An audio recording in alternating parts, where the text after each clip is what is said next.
반갑습니다. 브랜딩 스토리입니다. 제가 화두를 던지고 있죠. 그죠? 네. 우리 자신, 나 자신을 브랜드화 시키자. 사실 이 화두가 생기게 된 거는 제가 먼저 겪었던 경험들 때문에 그렇습니다. 코로나로 인해서 제 사업이 너무 어려워졌어요. 그래서 근본적인 회의에, 근본적인 고민에 빠지게 됐습니다. 이렇게 살아서 정말 의미 있는 삶이 될 것인가? 그리고 정말 가치가 있을까라는 생각을 하면서 심리학을 다시 공부하기 시작했어요. 그래서 여러 가지 자격증도 따고 또 상담사로서의 어떤 기본적인 자격, 이것을 갖췄습니다. 그러고 난 다음에 다시 고민에 빠졌습니다. 상담사로서 사람들을 돕는 것보다 더 나은 방법은 없을까? 그랬더니 저와 같은 환경에서 저와 같은 고민을 하시는 분들이 꽤 많으시겠다. 그렇다면 먼저 해본 선배로서 그분들을 도와주자. 그래서 저는 결정했습니다. 퍼스널 브랜딩을 하는 출판사를 만들자고요. 그래서 유튜브 채널도 이렇게 지금 여러분들과 브랜딩 스토리로 만나고 있는 겁니다. 자, 그러면 우리가 이제 이 베이비 부모, 지금 저도 베이비 부모입니다. 2차 세대예요. 그래서 이 베이비 부모들이 은퇴를 하고 난 다음에 과연 어떤 삶을 살고 있는지 또 어떻게 살아야 되는지에 대해서 이야기를 하면서 이 퍼스널 브랜딩이 왜 중요한지에 대해서 오늘 이야기를 좀 해드리겠습니다. 자, 1차 이 베이비 부모가 있죠. 1955년부터 1963년까지요. 그리고 2차 베이비 부모도 있습니다. 1968년부터 1974년까지요. 그러나 이들은 은퇴 이후 또 그 삶 자체가 약간의 차이점이 있습니다. 일단 볼까요? 가족 구조가 변화됐죠. 1차 베이비 부모는 대가족에서 성장했습니다. 그러나 핵가족이 급속도로 진행되면서 은퇴 이후에 돌봄을 기대하기는 어려워졌습니다. 그래서 실제로 지금 70대, 80대 되시는 어르신들은 거의 대부분 부부끼리 사시거나 아니면 혼자 사시는 경우도 많습니다. 뭐 아파트에서 모시고 사는 경우, 특별한 경우 아니면 잘 없죠. 자, 2차 베이비 부모. 아까 이야기했죠. 68년부터 74년. 지금 제 나이 또래인데 이분들은 1인 가구 증가와 저출산의 영향으로 더 직접적으로 이 가족 구조의 변화를 경험해 봤습니다. 그래서 노후 대비에 대해서 개인의 의존도가 더 커진 현상, 이것을 인식하기 시작했죠. 맞죠? 네, 저도 그렇습니다. 그래서 저는 실제로 어떻게 했냐면 일단은 제가 아프면 사전 연명 의료 의향서라는 걸 해놨어요. 그래서 제가 정말로 힘들면 그냥 죽여달라. 네, 그러니까 정말 연명 치료하지 마라. 그 다음에 만약에 그 시체가 남잖아요. 그럼 어떻게 돼요? 장기 기증을 신청했습니다. 그래서 그냥 다 가져가라. 네, 이렇게 했습니다. 그러면 어떻게 돼요? 저를 돌보는 제 가족들이 좀 편안해지겠죠. 그죠? 가벼워지잖아요. 그죠? 네.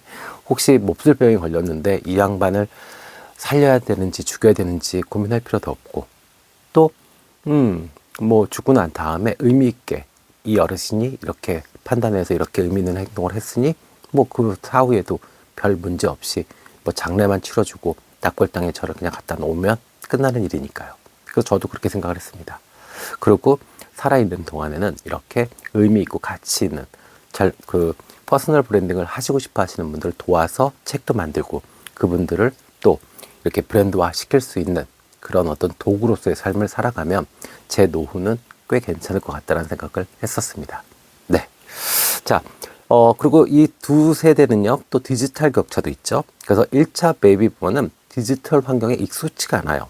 그래서 어떤 새로운 경제 활동이 좀 어렵습니다.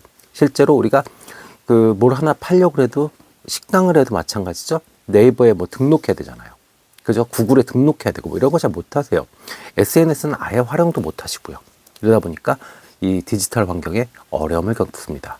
근데 반면에 2차 베이비 부모는 어떨까요? 인터넷과 디지털 환경에 비교적 익숙합니다.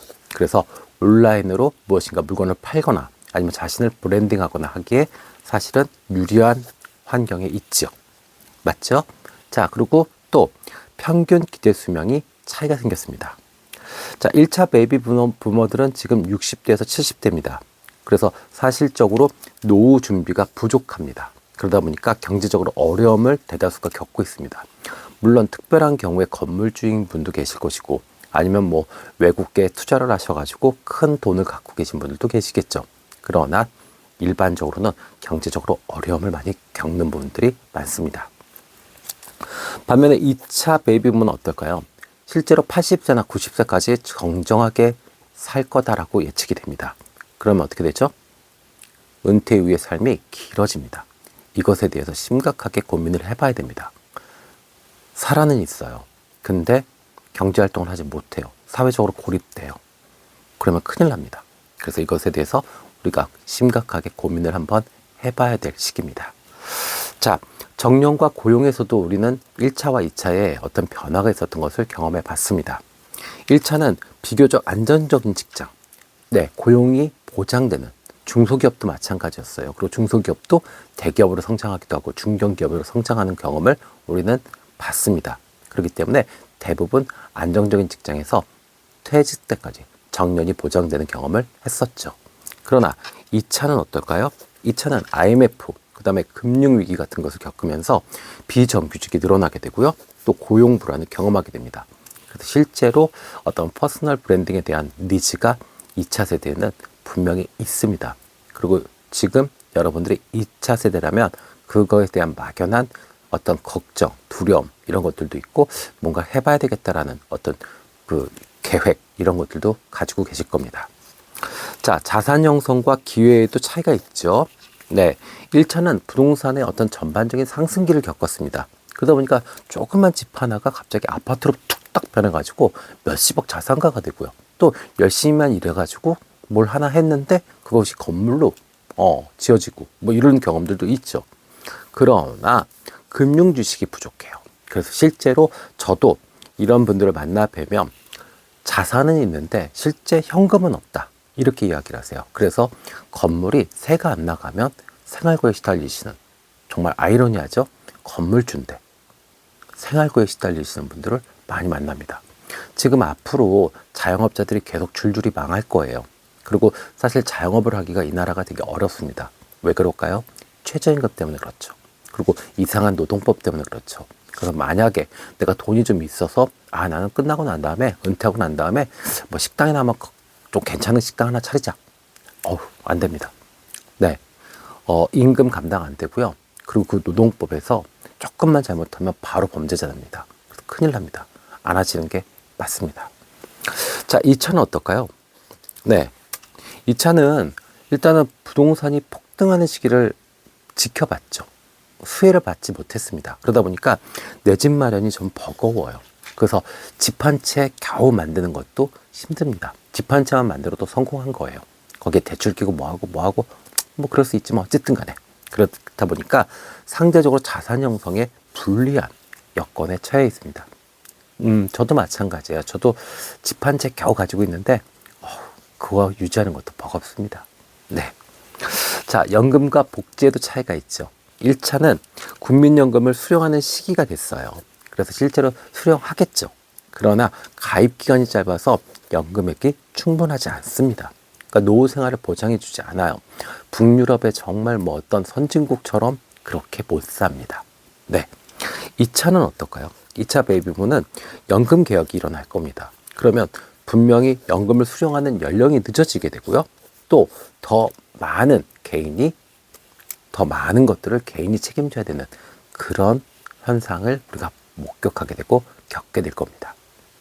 자, 그러면 지금 1차, 2차 베이비 부머들이 은퇴를 하면서 이렇게 은퇴를 하기 전과 은퇴를 한 후에 삶이 이렇게 좀 달라요. 그런데 어쨌든 간에 어때요? 은퇴하고 난 다음에 돈은 필요하다. 그러면 이 돈을 뭐 자영업을 한다거나 아니면 뭐 금융으로 뭐 자산을 불리거나 뭐 이럴 수도 있겠지만 가장 좋은 방식은 나를 브랜딩화 시키면 그러면 조금 더 안정적일 수 있다라는 거죠. 자, 그러면 왜 은퇴 이후에 나의 브랜드가 중요한지에 대해서 여러분들께 말씀드리겠습니다. 자, 은퇴 이후에는요, 일단 기본적으로 아까도 얘기했지만 소득이 필요합니다. 네, 1차, 2차 모두 다 연금만으로는 생활이 어려워요. 그렇기 때문에 은퇴 이후에 경제활동은 필수적입니다. 그렇기 때문에 내가 가지고 있던 어떤 경험, 지식 이런 것들을 가지고 강사가 되거나 작가가 되거나 컨설턴트가 되거나 유튜버가 되거나 어쨌든 간에 1인 기업가로서 활동하는 방법을 찾으셔야 됩니다. 그것을 지금부터라도 빌드업을 하셔야 됩니다.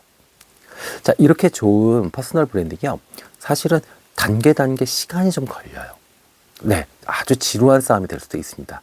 그렇기 때문에 지금 한 살이라도 젊을 때 회사에서 지금 부장님, 이사님, 좋습니다. 지금 그때 바쁘시고 그때 권력 누리고 계실 때 그때부터 퍼스널 브랜딩 하셔야 돼요. SNS 만들고 블로그 쓰시고 유튜브 찍으시고요. 아셨죠? 네. 자, 그 다음에 취업보다 창업이 더 쉬워지는 시대가 되죠. 맞죠? 네. 취업 잘 안 됩니다. 예전 같으면요, 대기업에서 은퇴하고 나면 어때요? 중소기업 같은데, 중견기업 같은데, 감사라든지 고문이라든지 이런 자리에도 갈 수 있었어요. 근데 이제 그런 거 없습니다.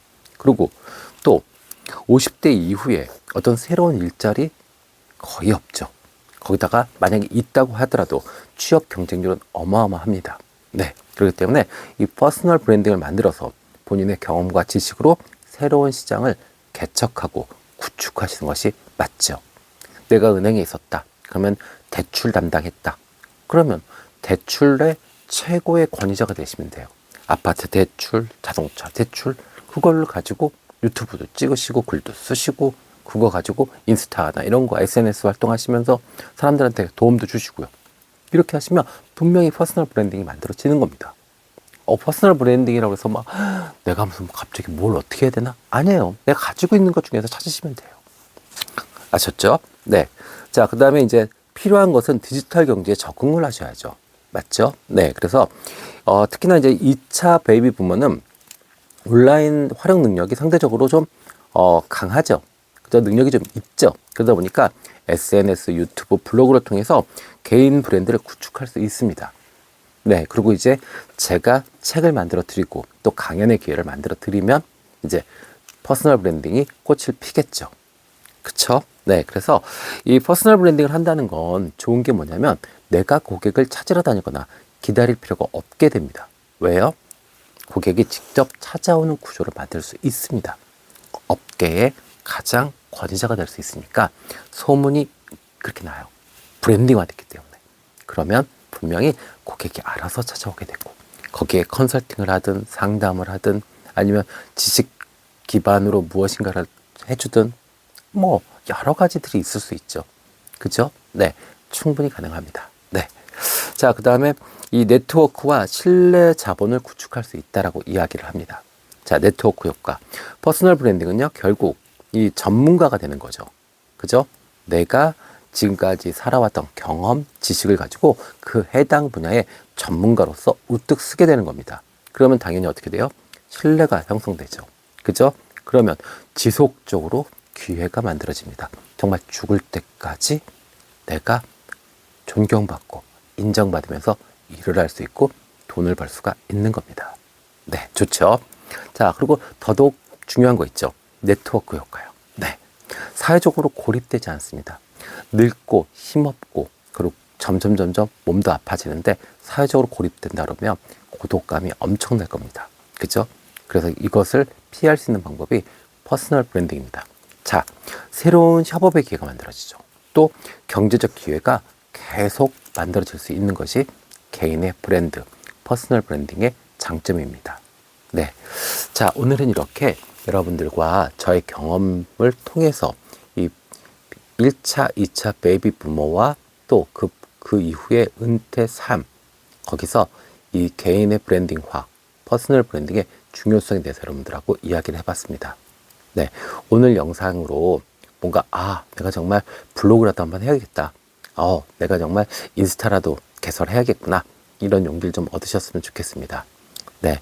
정말 좋은 거지만 조금 시간이 걸릴 수 있어요. 그래서 가급적이면 빨리, 그 다음에 소소하게 시작하시는 것을 추천드립니다. 그리고 만약에 그 기반이 되셨다 그러면 저와 함께 책을 내시고 강사로 한번 날개를 펴고 정말 자신을 브랜드화 시켜보시자고요. 아셨죠? 지금까지 브랜딩 스토리였습니다. 감사합니다.